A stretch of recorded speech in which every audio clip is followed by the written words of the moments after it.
नमस्कार, मैं राहुल कुमार और आप देख रहे हैं मेरा जिला। लगातार मेरा जिला लोकसभा चुनाव को लेकर ग्राउंड रिपोर्ट पे है। उसी को लेकर आज हम आपको एक अपडेट बताते हैं कि संभल में तीसरे चरण का मतदान 7 मई को होगा और आज जो तारीख है, पहली तारीख है, वो बहुत कम दिन रह गए हैं। उसी को लेकर लगातार चुनाव जो है बढ़ता जा रहा है और उसमें हलचल देखने को मिल रही है।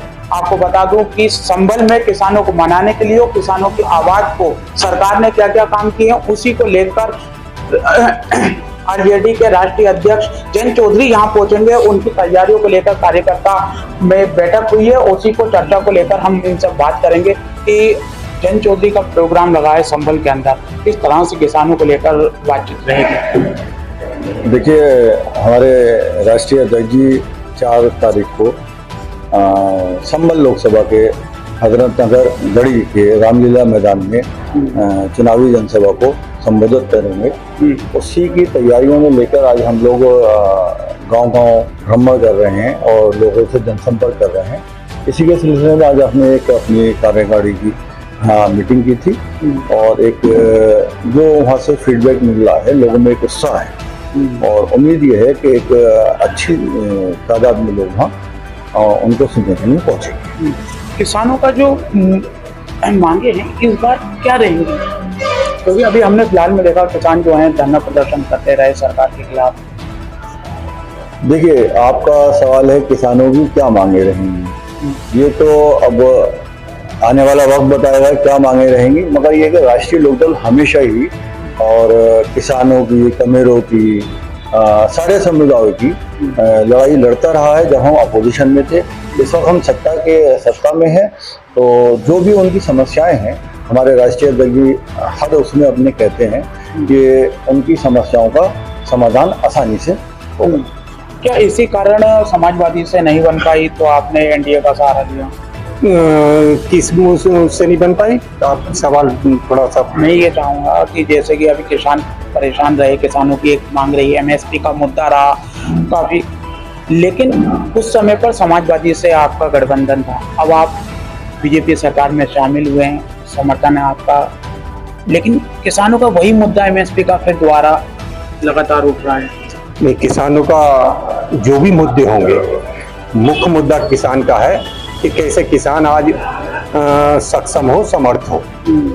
किसान पिछले विगत कई सालों से उसके परिस्थितियां उसके विपरीत रही हैं और परिस्थितियां की वजह से किसान अपने आप में थोड़ा सा समस्याओं से जूझता रहा और उन्हीं समस्याओं को लेकर हमारी पार्टी भी बराबर विपक्ष का अपना धर्म निभाती रही, उनके साथ कंधे से कंधा मिला के खड़ी रही। और आज हमारे नेता राष्ट्रीय अध्यक्ष जी ने उनकी समस्याओं के समाधान के प्रति सब चीज़ों का आकलन करके और भारतीय जनता पार्टी की सरकार ने हमारे मसीहा स्वर्गीय चौधरी चरण सिंह जी को सम्मान दिया, तो उनकी विचारधारा का सम्मान किया। तो हम उम्मीद करते हैं जब विचारधारा का सम्मान करने का काम किया है, तो जो चौधरी साहब की नीतियां थी उन्हें उनका सम्मान किया है और उन नीतियों को लागू करने में और आगे बढ़ाने में एनडीए पहले से बढ़कर कार्य करेगा। तो किसानों की समस्याएं स्वर्गीय चौधरी चरण सिंह जी से बेहतर उनका समाधान किसी भी उसमें नहीं है। तो हम उम्मीद कर सकते हैं कि आने वाले समय में जो किसानों की दिन प्रतिदिन की हो या लंबे समय से चली आ रही समस्याओं, उनका समाधान बेहतर ढंग से होगा और अवश्य होगा। 400 का पार नारा दिया है प्रधानमंत्री ने, 400 से ज़्यादा हम सीटें लेकर आएंगे। क्या लगता है गठबंधन एनडीए के साथ में है, कई गठबंधन, तो वो कहीं ना कहीं सक्सेस हो पाएगा? क्योंकि अभी 2 चरण निपटे हैं, तीसरा चरण का मतदान जारी होने वाला है, 7 तारीख को होगा। संभल में भी है, कितना असर रहेगा? क्योंकि विपक्ष का कहना है कि सोपड़ा साफ कर दिया है। नहीं, ये विपक्ष का देखो, सब हर पार्टी का अपना अपना एक वो होता है, राजनीति में अपना अपना वो करते हैं, वो अपनी बात रखते हैं। तो ऐसा नहीं है कि विपक्ष अगर कह रहा है कि सुपड़ा साफ कर दिया, हम तो कह रहे हैं कि हमारी गठबंधन 400 पार हम सीटें ले रहे हैं, तो वो हवा में बात कर रहे हैं कि सुपड़ा साफ कर दिया है। हम 400 पार इस बार गठबंधन हमारा चुनाव जीतेगा। और इस बात का तो पता आने वाले 4 जून को पता चलेगा कि किसने किसका सुप्रसाद किया। गठबंधन में हम शामिल हुए हैं, कहीं ना कहीं किसान नाराज थे, कहीं ऐसा लग रहा है कि अब वो नाराजगी जो है वो खत्म हो गई है जयंत चौधरी के पहुंचने के बाद। नहीं, बिल्कुल बेशक इसमें कोई शक नहीं है। किसानों की उम्मीद बढ़ी है कि हमारी जो समस्याएं हैं, हमारी जो परेशानियां हैं, हमारी जो पीड़ाएं हैं, उन्हें एनडीए में बेहतर तरीके से हमारे राष्ट्रीय अध्यक्ष रखने का, उनका समाधान कराने का कार्य करेंगे। जनता को हमारे नेता चौधरी जयंत सिंह जी पर पूरा भरोसा है और उनसे पूरी उम्मीद है। बात करें कि संभल में बहु मुस्लिम क्षेत्र कहा जाता है, आरएलडी में आप जगह जगह घूम रहे हैं, यहाँ पर हम देख रहे हैं कि समाजवादी का गढ़ भी संभल कहा जाता है। किस तरह से फाइट करेंगे? नहीं, समाजवादी का गढ़ नहीं, जो हमारा वोट बैंक है वो लगातार, और ये कोई गढ़ नहीं है, मत पे किसी का पूर्ण अधिकार नहीं है। ये तो वो एक हवा बना रहे हैं कि हमारा वो गढ़ है, समाजवादी का गढ़ है। समाजवादी का गढ़ कहाँ था जब डीबी यादव जी ने समाजवादी के कैंडिडेट को यहाँ से हरा दिया? कोई गढ़ था क्या? 14 में भी हारे, 14 में भी हारे, कहाँ गढ़ था? कोई गढ़ नहीं है। ये मुस्लिम बहुल इलाका है, जैन जी के साथ में यहाँ का अल्पसंख्यक वर्ग है। चौधरी चरण सिंह जी के साथ में था, अजीत जी के साथ में। अब हम घर घर जा रहे हैं, रेस्पॉन्स मिल रहा है। जो समाजवादी पार्टी का गढ़ आप उसे कह रहे हैं, आप देखिए कि वहाँ पे आरएलडी का वोट बैंक बहुत है। फायदा नजर आ रहा है। बिल्कुल फायदा नजर, एनडीए को फायदा नजर आ रहा है। समाजवादी को कितना नुकसान पहुंचेगा कि पहले साथ थे अब अलग हैं, और वो जो वोट बैंक है वो भी बिगड़ रहा है। वो तो जो हमारा वोट बैंक है वो हमारे साथ है, और हम समाजवादी के वोट बैंक को अपनी तरफ खींच के ला रहे हैं और पूरा प्रयास कर रहे हैं। हमारा किसान, खमेरा, अल्पसंख्यक, मुस्लिम समाज बराबर जैन जी के हाथों को मजबूत कर रहा है, और हमें पूरा आशीर्वाद में प्राप्त हो रहा है जैन जी का, जिससे मुसलमान के अंदर हौसला है और वो जैन जी के कहने से एनडीए को सपोर्ट कर रहा है। जयंत चौधरी भी एक युवा है और लगातार प्रधानमंत्री अपने मंच पे युवाओं को लेकर काफी बार बोल चुके हैं कि युवाओं के अंदर अब भारत चल रहा है, तो इसको लेकर अब के युवा क्या सोचता है? युवा माना जयंत चौधरी जी के साथ है, और आपने देखा होगा 2 फेसों में चुनाव हुआ है, वहाँ विपक्ष कहीं है ही नहीं। माना जयंत चौधरी जी और भाजपा का गठबंधन होने के बाद पूरे पश्चिम उत्तर प्रदेश में सारा यूथ, किसान, खमेरा सारा जयंत चौधरी जी और भाजपा के साथ है।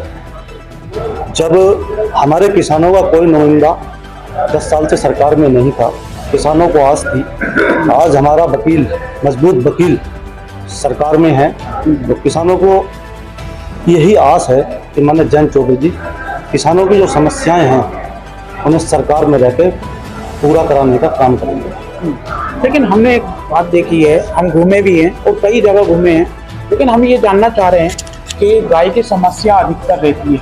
किसान जो है इस समय परेशान है गाय को लेकर, क्योंकि उनकी फसलें खराब हो रही हैं। तो इसको लेकर अभी तक सरकार जो है, चाहे वो केंद्र सरकार हो या उत्तर प्रदेश सरकार, क्या हल निकाला है किसानों के लिए? नहीं, बिल्कुल आपकी बाजी है।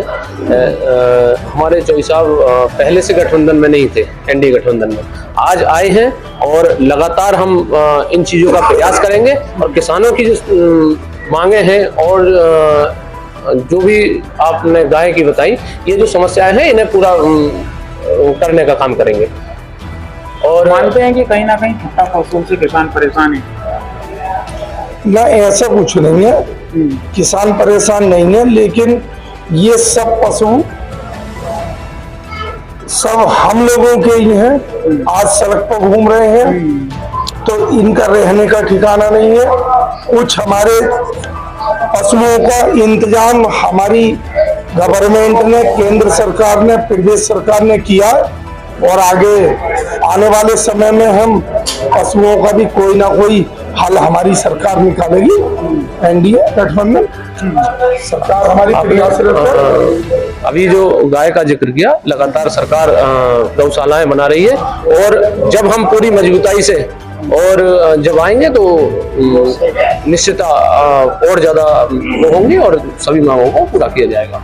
सबकी समझ में आ गया है। जितना मुस्लिम समाज भारतीय जनता पार्टी में सुकून में है, मुसलमान समझ गया है। जितना सुकून, जितना आराम, अपना दरवाजा खोल के रह रहा है।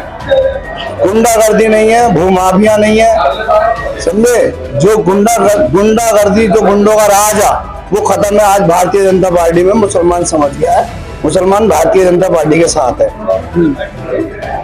क्यों समाजवादी लगातार बीजेपी पे हमला करती है कि मुस्लिम वोट जो है वो हमारे साथ में? हमेशा बीजेपी ने मुस्लिमों को नुकसान पहुंचाया, बुलडोजर चलवाया है। ये कुछ नहीं है, ये तो सब देखो, जनता सब जानती है, सब जानती है। जो गलती करेगा उसका खुमियाजा वो भुगत रहा है। गरीबों का माल हड़पा वापसी दिला रहा है तो नुकसान तो झेलना पड़ेगा। जो गुंडा राज अब नहीं चलेगा, गुंडा राज बुलडोजर सही चल रहा है, बिल्कुल सही चल रहा है। हमारे ऊपर न चल जाए, हम सही हैं, हमारे ऊपर न चल जाए। जो सही आदमी, किसी को बताओ, किसी को तकलीफ हो तो सही आदमी, सही कारोबारी आदमी सुकून से है। और यहाँ तक कि जो गरीब तबका मुस्लिम समाज में बहुत सुकून में है।